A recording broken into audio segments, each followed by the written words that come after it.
Hello friends, આજે આપણે બનાવીશું માત્ર 10 જ મિનિટમાં બનીને તૈયાર થઈ જાય તેવો ઇન્સ્ટન્ટ દૂધીનો હાંડવો.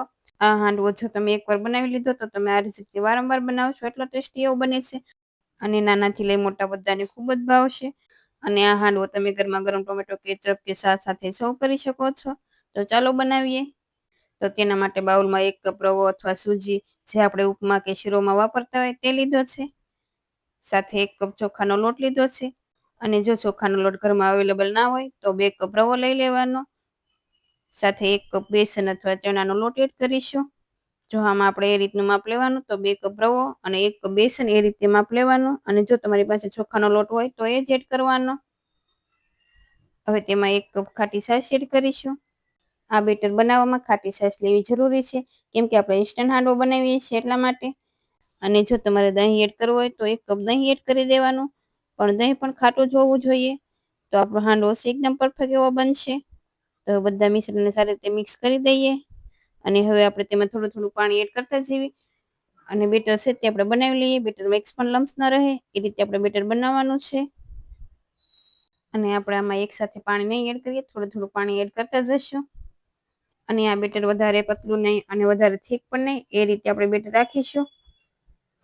તો હવે ફરી થોડું પાણી પણ એડ કરી દઈએ. તો આમાં મારે 2 કપ પાણીની જરૂર પડી છે, પણ જો તમે ચોખાની જગ્યાએ 2 કપ રવો લેશો તો થોડી પાણી વધારે પણ જરૂર પડે. તો હવે આ રીતે બેટર છે એકદમ સારું એ બનીને તૈયાર છે. અને તમારે ઘરમાં રહેલી કોઈ પણ એક વાટકીનું માપ સેટ કરી લેવાનું છે. તો હવે આપણે બેટરને 10 મિનિટ માટે રેસ્ટ આપીશું. પણ જો તમારી પાસે ટાઈમ હોય તો તમે અડધા કલાક માટે કે કલાક માટે પણ રેસ્ટ આપી શકો છો. સાથે આપણે બીજી પણ તૈયારી કરી લઈએ. તો મિક્સર જારમાં 2 કટ કરેલા લીલા મરચાંના ટુકડા, સાથે 1 ઇંચ જેટલા આદુના ટુકડા અને મરચાં તમારે તીખા જોઈએ એ પ્રમાણે એડ કરવાના. સાથે મેં 1 કપ દૂધીના ટુકડા લીધા છે. દૂધીની છાલ અલગ કરી તેના આ રીતે નાના ટુકડા કરી લીધા છે. તે પણ મિક્સર જારમાં એડ કરીશું. હવે થોડા લીલા ધાણા એડ કરીશું. લીલા ધાણા મેં ડાળી સહિત જ લીધા છે. અને આમાં આપણે પાણી નહીં એડ કરીએ. આની પાણી વગર જ પેસ્ટ બનાવી લઈશું. અને જો બાળકો દૂધી કે બીજા કોઈ શાકભાજી ન ખાતા હોય તો આ રીતે પેસ્ટ બનાવીને આપણે નાસ્તામાં એડ કરીશું તો બાળકોને ખબર પણ નહીં પડે અને તે ખાઈ લેશે. તો સાથે મેં ઝીણા કટ કરીને આ રીતે શાકભાજી લીધા છે.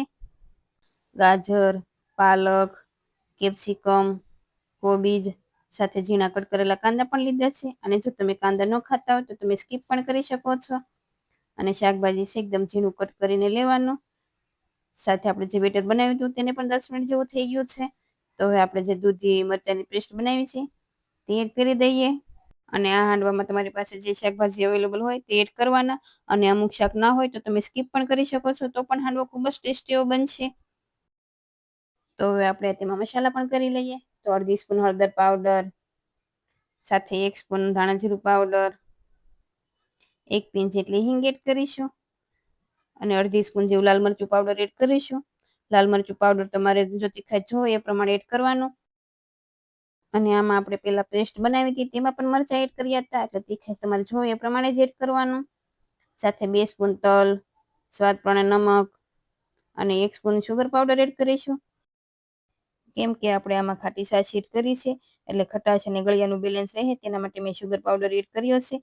પણ જો તમારે સ્કીપ કરવો હોય તો પણ કરી શકાય. હવે બધા મિશ્રણને એકદમ સારી રીતે મિક્સ કરી લઈએ. એટલે મસાલા છે એકદમ સારી રીતે મિક્સ થઈ જશે. હવે જે આપણે શાકભાજી કટ કરીને રાખ્યા છે તે પણ એડ કરી દઈએ. આ શાકભાજીમાં મેં કોબીજ, કાંદા, કેપ્સિકમ, ગાજર, પાલક એ બધા શાકભાજી લીધા છે. પણ તમારે આમાંથી અમુક શાકભાજી સ્કીપ કરવા હોય તો પણ કરી શકો. અને તમારા ઘરમાં જે શાકભાજી અવેલેબલ હોય તે એડ કરવાના. અને જો બીજા કોઈ શાકભાજી ના હોય, ખાલી તમે આદુ, મરચા અને કાંદા અને ધાણા એડ કરશો તો પણ ખૂબ જ ટેસ્ટી એવો હાંડવો બનશે. અને હવે હાંડવાનું બેટર છે આ રીતે આપણે ઘટ રાખવાનું છે. સાથે તેમાં 1 પિંચ જેટલો બેકિંગ સોડા એડ કરીશું. અને અડધા લીંબુનો રસ એડ કરી દઈએ. અને જો તમારે બેકિંગ સોડાની જગ્યાએ ઈનો એડ કરવો હોય તો પણ કરી શકાય. તો હવે બેટરને એકદમ સારી રીતે મિક્સ કરી દઈએ. તો હાંડવો બનાવવા અહીંયા મેં નોનસ્ટિક પેન લીધું છે.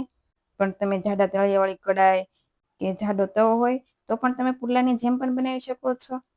હવે પેનમાં અડધી સ્પૂન તેલ ગરમ થાય એટલે તેમાં અડધી સ્પૂન રાઈ એડ કરીશું. અને રાઈ થોડી તતડવા લાગે એટલે તેમાં 1 પિંચ જેટલી હિંગ એડ કરી દેવાની. અને સાથે લીમડાના પાન એડ કરીશું. અને અડધી સ્પૂન જેટલા તલ એડ કરીશું. તલ થોડા સતળાઈ જાય એટલે તેમાં 2 કળશી જેવું આપણે બેટર બનાવ્યું છે તે એડ કરીશું. અને આ હાંડવો તમારે જેવો પતલો કે થીક રાખવો એ પ્રમાણે બેટર એડ કરવાનું. અત્યારે મેં 2 કળશી જેવું બેટર એડ કર્યું છે, પણ જો તમારે વધારે થીક એવું રાખવું હોય તો તમે વધારે પણ એડ કરી શકો છો. અને હવે ઉપર થોડા તલ સ્પ્રિંકલ કરીશું અને ગેસની ફ્લેમ મીડિયમ રાખી 2 થી 3 મિનિટ જેવું થવા દઈશું. અને હવે તેની સાઈડ ચેન્જ કરી ફરી 2 થી 3 મિનિટ જેવું થવા દઈશું. અને હવે ગેસની ફ્લેમ સ્લો રાખી બંને સાઈડ સારો એવો કૂક થઈ જાય ત્યાં સુધી આપણે તેને થવા દેવાનો છે. અને હવે આ હાંડવાને ગેસની ફ્લેમ સ્લો રાખીને શેકવાનો છે, એટલે અંદરથી પણ સારો એવો શેકાઈ જશે. તો હવે 4 થી 5 મિનિટ જેવું થઈ ગયું છે. હાંડવો પણ સારો એવો કૂક થઈ ગયો છે, તમે જોઈ શકો છો. અને આ જ રીતે તમારે બધા હાંડવા બનાવી લેવાના. અને જો તમારે વધારે ક્રિસ્પી અને થોડી વધારે ગોલ્ડન બ્રાઉન જેવી ડિઝાઇન જોવે તો 2 મિનિટ માટે વધારે થવા દેવાનું. તો શાકભાજીથી ભરપૂર એવો અને એકદમ ક્રિસ્પી એવો પરફેક્ટ એવો હાંડવો બનીને તૈયાર છે. અને આ હાંડવો તમે ગરમા ગરમ સર્વ કરશો એટલે ખૂબ જ ટેસ્ટી એવો લાગે છે. અને નાનાથી લઈ મોટા બધાને ખૂબ જ ભાવશે. અને જો તમે આ રીતે ક્યારેય રેસીપી ટ્રાય ન કરી હોય તો એકવાર જરૂરથી ટ્રાય કરજો. અને આ હાંડવા સાથે તમે ટોમેટો કેચઅપ, ગ્રીન ચટણી કે દહીંનું રાયતું પણ લઈ શકો છો. તો તમને આ ઇન્સ્ટન્ટ હાંડવાની રેસીપી કેવી લાગી તે મને કમેન્ટમાં કહેજો. અને જો રેસીપી ગમી હોય તો વિડીયોને લાઈક કરજો, શેર કરજો અને મારી ચેનલને સબસ્ક્રાઈબ કરજો. અને આવી જ નવી રેસીપીઓ જોવા માટે બેલ આઇકન પ્રેસ કરજો. Thank you for watching.